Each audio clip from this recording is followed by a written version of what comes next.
मित्रों, आज हम इस कार्यालय में regional Tibetan youth congress man part फैंडालिंग या इस ग्राम का नाम है। मित्रों, तिब्बतन यूथ कांग्रेस तिब्बत की आज़ादी के लिए लगातार संघर्षरत है। आज हम इनके कुछ पदाधिकारियों से, चेयरमैन से चर्चा करेंगे कि यूथ कांग्रेस तिब्बत की चीन से आज़ादी के लिए क्या कर रहा है, किस तरह की रणनीतियां और कहां तक सफल है। नमस्कार मित्रों, मैं Sunil Jaiswal, editor in chief खबरों के जरिए आप सभी का स्वागत, हार्दिक अभिनंदन। मित्रों, हम पहुंच चुके हैं तिब्बतन विस्थापित refugee camp man part, camp number 1 और कैंप नंबर 1 में हम आज चर्चा करने वाले हैं कि तिब्बतन जो फैमिली है विस्थापित तिब्बत से चाइना के अतिक्रमणकारी रवैये की वजह से जो तिब्बतन यहाँ पर रिफ्यूजी शरणार्थी की तरह हैं और ये लगातार संघर्ष कर रहे हैं चीन की चंगुल से तिब्बत की आजादी के लिए। और मित्रों, आज हम जिनके साथ यहाँ पर एक इंटरव्यू, एक वार्ता लेकर के उपस्थित हुए हैं और हम यहाँ पर चर्चा करेंगे रीजनल तिब्बतन यूथ कांग्रेस के उप सभापति जिसे और बाकी से भी मैं आपका परिचय करवा दूंगा। सर, अपना परिचय देंगे आप। मेरा नाम लोकसंग थोमे है जी। मैं नाव युवक का एक मेंबर हूँ जी। मेरा नाम सुनील नंदन है जी। मैं इसी सेटलमेंट में रहता हूँ जो कि भूतपूर्व तिब्बती लोकतांत्रिक दल के अध्यक्ष रह चुका हूँ, जो कि अभी खास कोई पद पर नहीं हूँ। फिर भी यहाँ पर हमारे घर यहाँ होने के कारण हर साल हम यहाँ पर भगवान दादा जी की जन्मदिन पे आते हैं और लगातार प्रयासरत हैं। सर, उपाध्यक्ष महोदय जी का भी नमस्ते जी, मेरा नाम लोकसन है। मैं मैन पार्ट का यूथ कांग्रेस का उपाध्यक्ष हूँ। नमस्कार, मैं नंदुप सिंह, यहाँ मैन पार्ट से हूँ। और मित्रों, आइए अब चर्चा की शुरुआत करते हैं। मित्रों, चर्चा की शुरुआत करते हैं और हम जानते हैं youth Congress, Tibetan youth Congress जो कि बताते हैं कि तिब्बत की आजादी के लिए सबसे ज्यादा संघर्षशील और खुल करके काम जो कोई संस्था कर रही है तिब्बतन की, तो वो है यूथ कांग्रेस। और सर, मैं आपसे जानना चाहूंगा कि आपका जो regional Tibetan youth congress man part का जो है, यह तिब्बत की आजादी के लिए चीन के चंगुल से क्या प्रयास कर रहे हैं? सर, हमारा तिब्बत एक देश, आजाद देश है। आजकल 2000 साल से पहले से हमारा देश आजाद है, लेकिन अभी बीच में चीन बोलता है ये हमारा है या कुछ भी, लेकिन ये हो नहीं सकते। तिब्बत आजाद देश है, पहले से आजाद है, आज भी आजाद देश है। इसमें चीन कुछ भी नहीं करता। हम जब तक आजाद नहीं होंगे अपना पूरा संघर्ष करेंगे। आप कह रहे हैं कि आप नो डाउट आप एक बिल्कुल आपके आजाद हैं, लेकिन आप पर कब्जा चाइना का लगा हुआ है और चाइना लगातार जो यहाँ पर तिब्बत में लहासा आपकी राजधानी और तिब्बतन फैमिली, तिब्बतन भाषा, तिब्बतन कल्चर, तिब्बतन जितनी तरह की संस्कृति पहचान है, भाषा से लेकर तमाम नष्ट करता चला जा रहा है। उसको लेकर कितना चिंता करते हैं? सर, उसके लिए हम बहुत ज्यादा चिंता है। इसके लिए हम पूरा दुनिया से उनको बोलते हैं कि हमारा देश तिब्बत आजाद है। आज आजाद तिब्बत की हम तिब्बत जहाँ देश में हम रहते हैं, उनको लिए बहुत ज्यादा तकलीफ है। उनका हमारा धर्म पूजा नहीं हो सकते, दलाई लामा जी कहीं नहीं कर सकते, पूरा अपना भाषा को नष्ट कर रहे हैं, हमारा रीति, हमारा कल्चर खत्म कर रहे हैं। इसके लिए हम सब दुनिया से, भारत से लेकर पूरा दुनिया को हम उसके लिए मदद मांग रहे हैं। हम हमारा तिब्बत पहले भी आजाद है, अभी भी आजाद करो, उनके लिए हमें साथ दीजिए। यदि बात मैं और थोड़ी सी आगे बढ़ाता हूँ, फिर मैं आपका उनका फिर मैं यंग जनरेशन से मैं आपसे जानना चाहता हूँ कि तिब्बत की आजादी कितनी जरूरी है और भारत सरकार से आप क्या अपेक्षा रखते हैं? तिब्बत की आजादी इतना आवश्यकता है जो कि हम अपना जन्मभूमि को कभी नहीं त्याग सकता हूँ। दुष्ट चाइना ने हमारा देश में जबरी में वो बड़ा देश होने के कारण से हम एक छोटा धार्मिक देश जो है उसने जबरी पहले दोस्ती का हाथ बढ़ा के तिब्बत में धीरे धीरे कदम लगा के अंत में उसने पूरा तिब्बत को कैप्चर किया।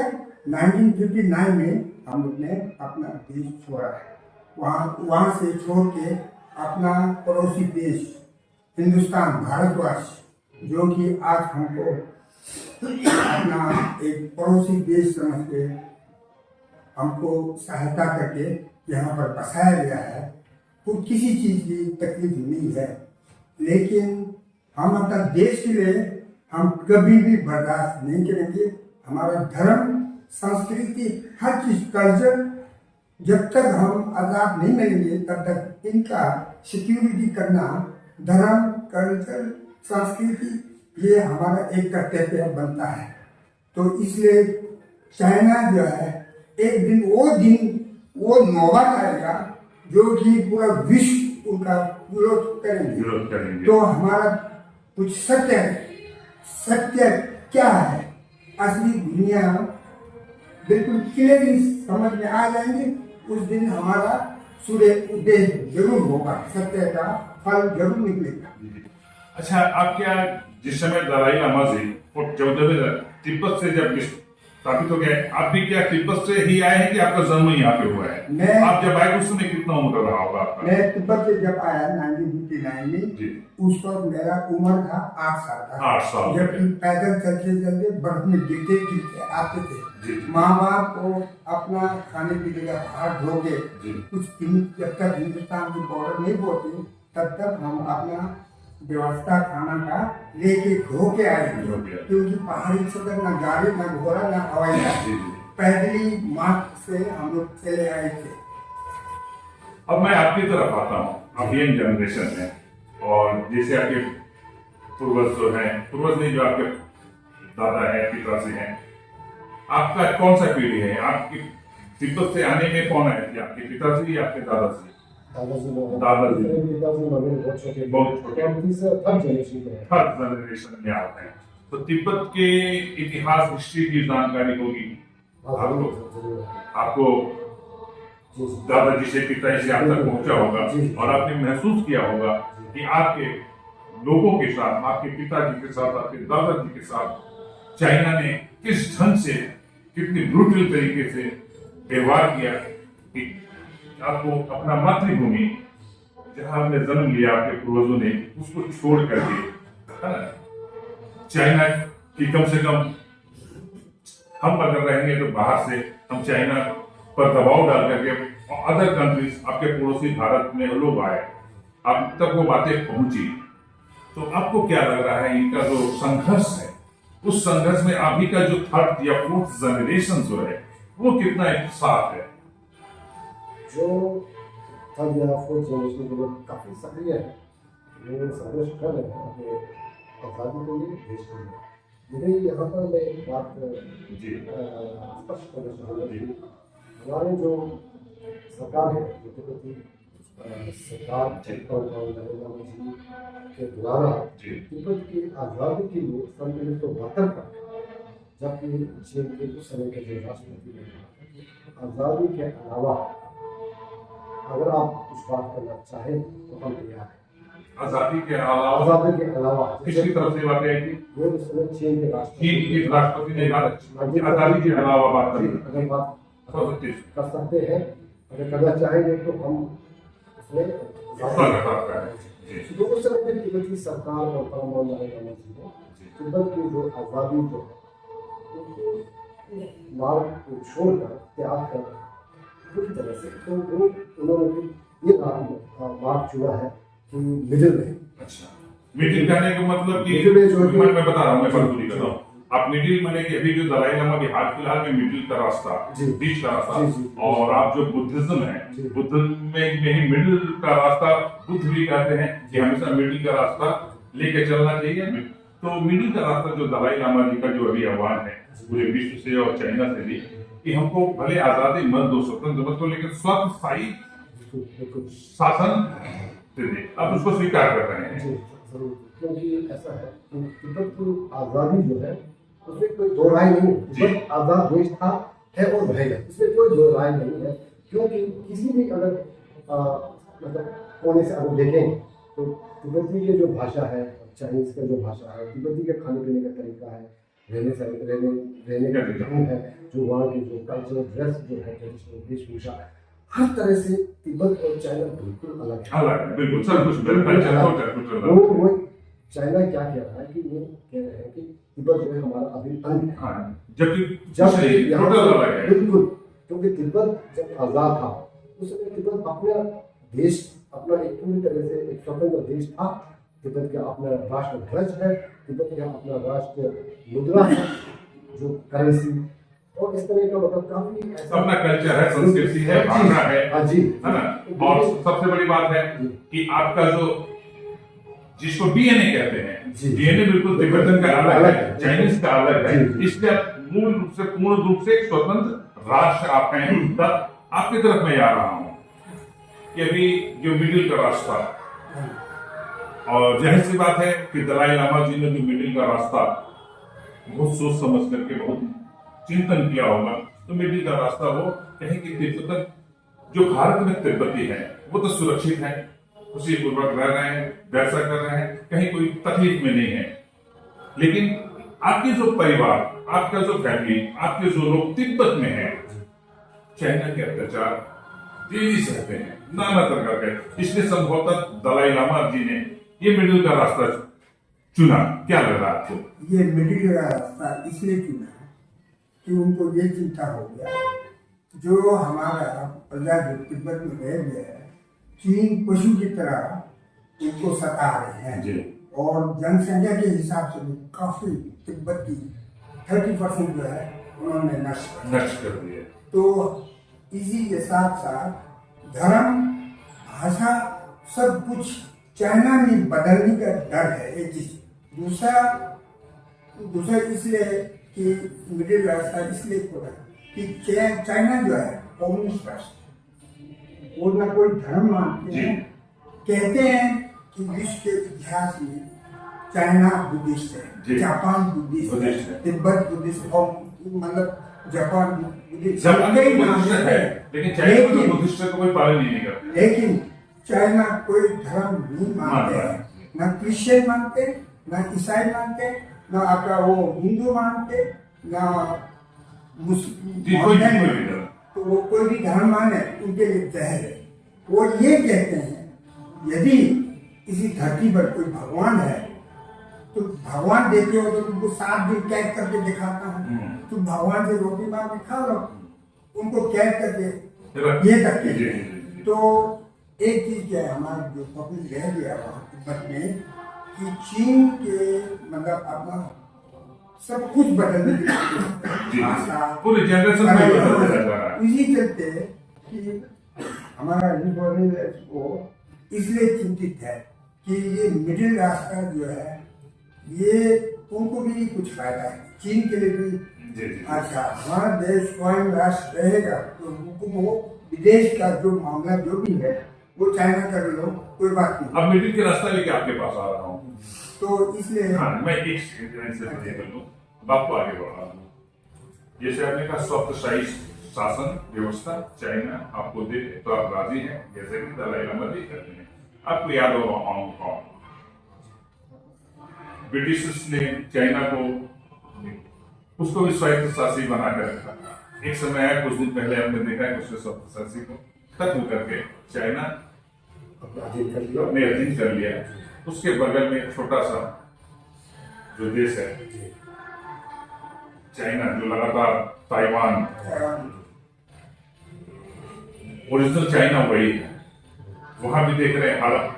चाइना का मतलब ये कि वो दूसरे का जमीन को हड़पता है, दूसरे कल्चर को नष्ट करता है, विस्तारवादी नीति का है।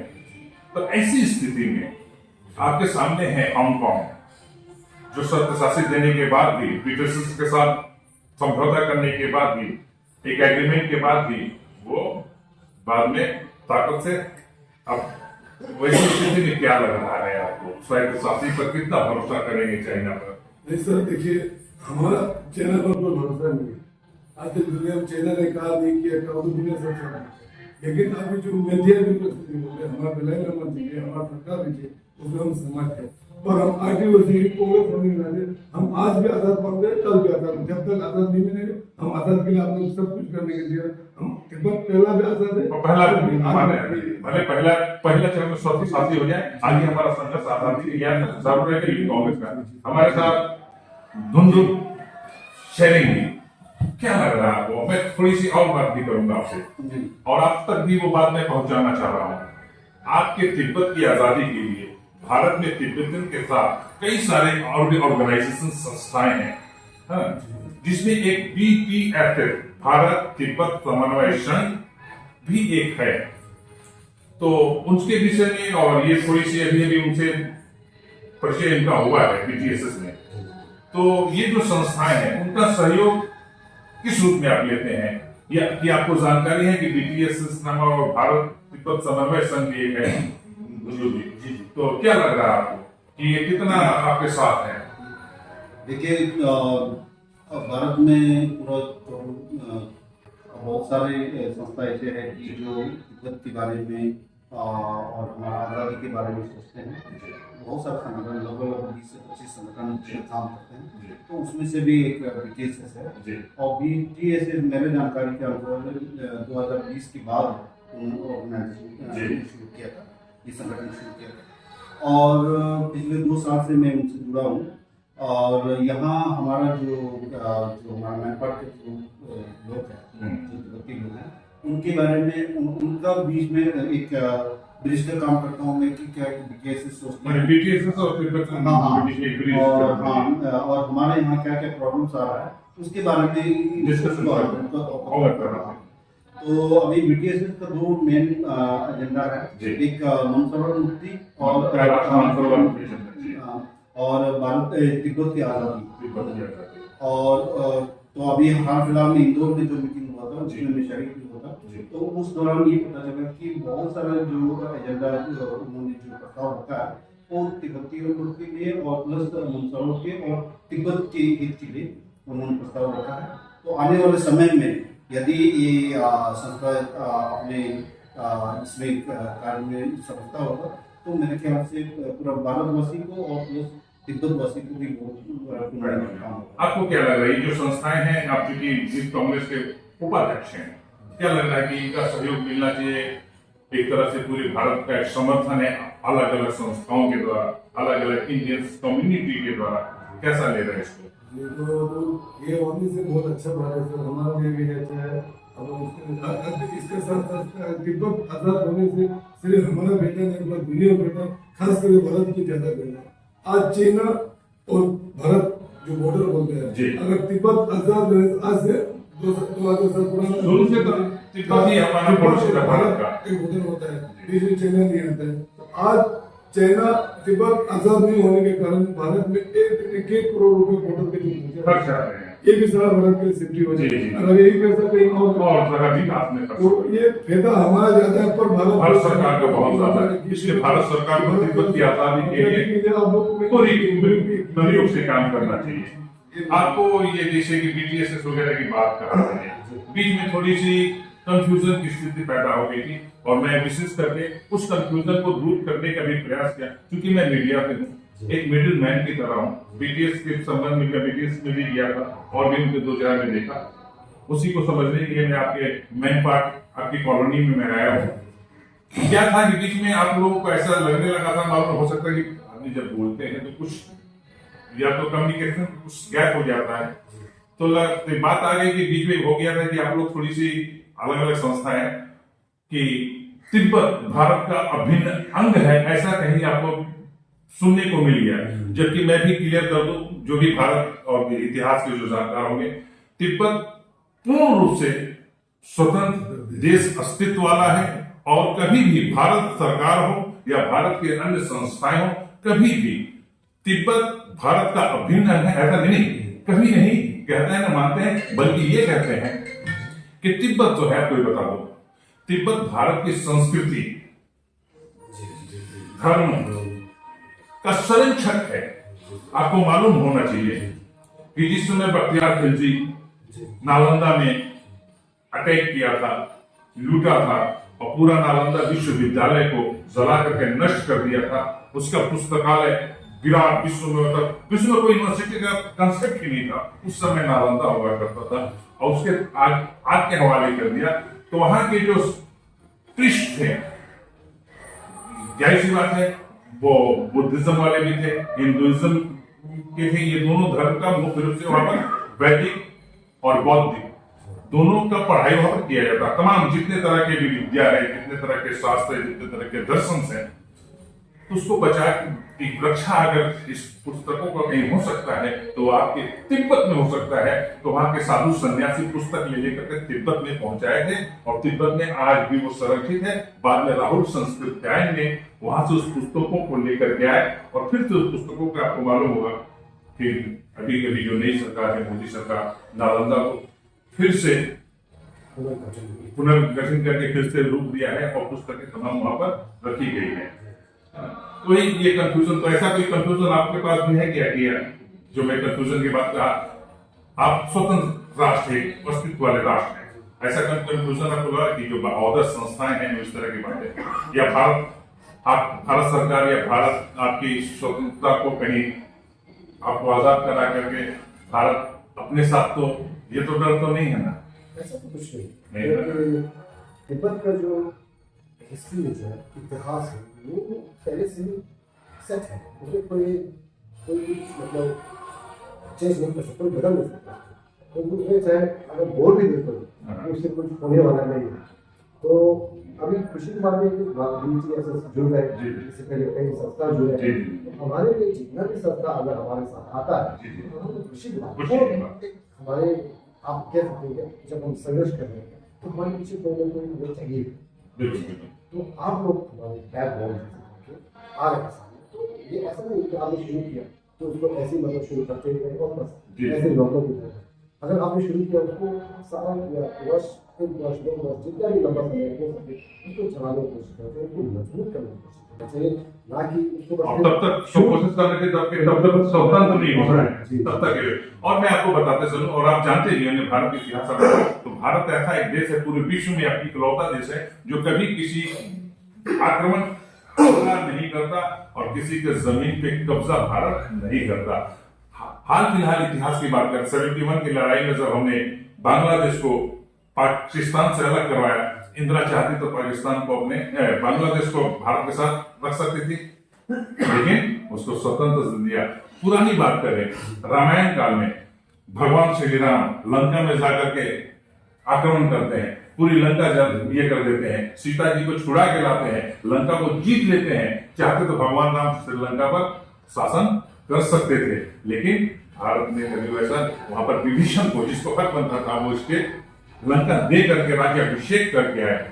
उसी तरह बाली सुग्रीव वाले में देख रहे हैं, बाली का वध करने के बाद सुग्रीव को किष्किंधा दे के आए। तो भारत हमेशा से कभी भी विस्तारवादी नीति का नहीं रहा। इस बात को आप लोग कितना कैसे लेते हैं? इस बात को मानते हैं कि कभी आपको आजाद अगर भारत के सहयोग से हो रहा है तो भारत आपको स्वतंत्र ही राष्ट्र का दर्जा देगा? क्या कैसा लग रहा है आपको, क्या मानना है? आप ही बताइए। इसमें आपको दोहराई नहीं कि हम लोग कोई आप लोग मन में ऐसा नहीं है कि भारत इससे आज भी नहीं किया ना आगे कर सके। हम लोग आपको क्या लगता है?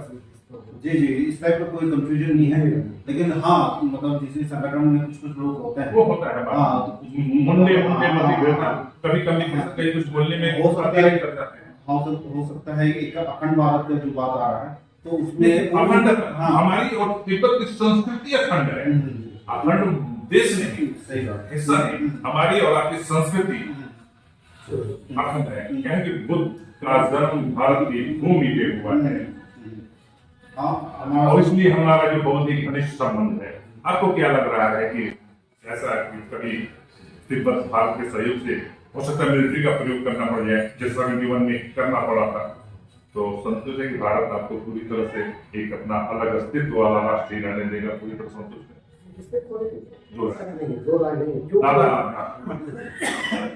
भारत और तिब्बत के संबंध में भारत एक गुरु धर्म मानते हैं, जी हम भारत का चेला धर्म मानते जी हैं। जी तो हमारा धर्म जो है भारतवर्ष से फैला है। जी तो जितने भी हमारा बौद्ध धर्म की जो धर्म बिल्कुल शुरुआत से अंत तक पूरा धर्म जो है हिंदुस्तान से है। बुद्धम शरणम गच्छामि धम्मम शरणम तो गच्छामि। बाकी कोई हिंदुस्तान के लिए भारतवर्ष के लिए कोई हमें शक नहीं है, सीमा के वास्ते कोई शक नहीं। जब तिब्बत आजाद था तो उसको भारत और तिब्बत के बॉर्डरों में ITBP पुलिस रखा है, जी जी जी ITBP जी पुलिस रखती थे, तो कोई नहीं है। आज जो माउंट सोरा तिब्बत के अंदर है, लेकिन जब तिब्बत आजाद है तो भारत का है। जी जी और तवांग भी आपका अरुणाचल प्रदेश, जी वहाँ भी तवांग मंदिर है, जी वो हम लोग तिब्बत की मतलब 13वीं दलाई लामा ने वो वहाँ स्थापित किया है। यहाँ भारत में है क्या? और हम लोग के लिए और अच्छा है। अब वही बात है, सन 62 की बात है, जब से अपना भारतवर्ष को थोड़ा नहीं तो जगह दिया जी चाइना जी जी ने। जी पहले चीनी हिंदी भाई भाई थे वो अब- थे, अब उनकी जो है पूरा परीक्षा भारत कर लिया। हाँ, हाँ। तो इसलिए हम लोग को यही भारत के ऊपर कोई तिब्बत नहीं। हिंदी अगर- भाई भाई होगा। हाँ जी, तिब्बत हिंदी। हमको साथ देकर भारत चलिए इसी के साथ साथ आप सभी को बहुत बहुत धन्यवाद मित्रों, आपका ही बहुत बहुत धन्यवाद। आपकी बात, इनकी बातें आप तक पहुंच गई और ये बातें संभवतः भारत सरकार और हम चाहेंगे कि किसी माध्यम से, भले चाइना में तो तमाम ब्लॉकेज लगा हुआ है, ये बातें अमेरिका आपके लिए बहुत अभी सहयोगी बना हुआ है और राष्ट्रपति का साइन हो जा रहा है, तो आप उस साइन होने के बाद संभवतः भारत सरकार के पास बहुत ज्यादा एक शक्ति आ जाएगा और आपकी आजादी के लिए आपको उसके साथ भारत सरकार मैं एक पॉइंट है जी। जिसे अभी जितने भी संगठन हैं भारतवर्ष में जी। को सपोर्ट कर रहा है, तो एक जो जागरूक कर रहे हैं लोगों के, ये मुहिम जो है ना वो जोर से चलना चाहिए और जन जन तक पहुंचना चाहिए कि एक्चुअल में तिब्बत आज के डेट में सिर्फ तिब्बतियों के लिए जी। नहीं, पूरा एशिया भर में, पूरा दुनिया के लिए महत्वपूर्ण है। वहाँ से बहुत सारा हजारों जो नदी जो है जी, जी। वो एशिया भर में एकत्र, बिल्कुल बिल्कुल वो करोड़ों तिब्बत में नदियों का देश भी है तिब्बत। और जो मनसरोवर की बात आ रहा है, जितना कैलाश आस्था, मानसरोवर। जितना हमारा सनातनी भाई बहनों को आस्था है, उससे भी तिब्बती लोग का आस्था रहता है। आज तक भी कई हजारों साल से हमने उनको सुरक्षित रखा जी, हुआ जी, है। जी। वो तो चीन आ गया, उसका अब सुंदरता, उसका जो नष्ट कर रहा है। मुकुट है वो धीरे धीरे गल जा रहा है। जो वहाँ का ग्लेशियर है वो कम हो रहा है और उसके लिए हम लोग को पर्यावरण के तौर पे पर्यावरण की रक्षा के लिए, विश्व पर्यावरण की रक्षा के लिए, नदियों के संरक्षण के लिए भी तिब्बत का आजाद होना जरूरी है। तो जय तिब्बत, जय तिब्बत, जय तिब्बत। मैं कुछ बात हाँ, बोल दीजिए। तो मेरा जो अभी मैं ये कहना चाहूँगा कि जो BTS है जी जो कि तिब्बत के आज़ादी के लिए या पॉलिटिकल सपोर्ट के जी, लिए जी। आपने जो घटना किया स्थापित किया है, तो सबसे पहले अगर वो सही मायने से अगर किया जाए तो सबसे पहले उनको क्या करना चाहिए आपको जी कि जो तिब्बत की शरणार्थी जो सरकार है जी। उसको मान्यता देना चाहिए, जो एग्जाम गवर्नमेंट अच्छा, तो उसका मैंने चाह रहा कि दिल्ली में उनको हाँ एक तिब्बती का एक एम्बेसी दिल्ली में होना होना चाहिए। चाहिए। तो चीन को लगेगा कि अब तिब्बत में भारत ने तिब्बत को एक आजाद और एक हाँ, देश मान्यता दे दिया। एक बात। ये बात भी जी भारत सरकार तक पहुंचनी चाहिए। दूसरी बात यह है कि अगर अब परम दलाई लामा जी का आज ये 89th जन्मदिन है, उन्होंने भारत देश के लिए बहुत कुछ किया है, सिर्फ भारत के लिए पूरे विश्व के लिए, शांति के लिए, करुणा के तो लिए। इनका यहाँ भारत में रहना ये भारतीयों के लिए और हमारे लिए तो बहुत ही सौभाग्य की बात है ना। तो उनको आज तक भारत सरकार के द्वारा भारत रत्न या फिर पुरस्कार क्यों नहीं दिया जाता? अगर हम तिब्बती अगर हम बोले तो ये अच्छा नहीं लगता, जी। अगर BTS बोले तो ये बहुत ही सुटेबल होगा, बहुत ही। तो इस तरह का अगर आप काम करते रहेंगे तो आपके जो BTS को एक बल मिलेगा। तो लोगों का समर्थन मिलेगा, तो आप आगे बढ़ने कदम धीरे धीरे बढ़ना चाहिए ना। ऐसा नहीं कि आज़ादी जी, जी। कार्य करना, इसके पीछे बहुत सारे तो आपकी बातें जी। संभवतः BTS से जरूर पहुंचेगी जी। और BTS से एक ब्रिज यहाँ पे भी है और ये पूरे, और हम चाहेंगे कि आप भी इस आज का जो वीडियोस है, जो आप वार्ता है, इसको आप पूरी कम्युनिटी में शेयर करेंगे। इसी के साथ आप सभी को बहुत बहुत धन्यवाद। धन्यवाद मित्रों।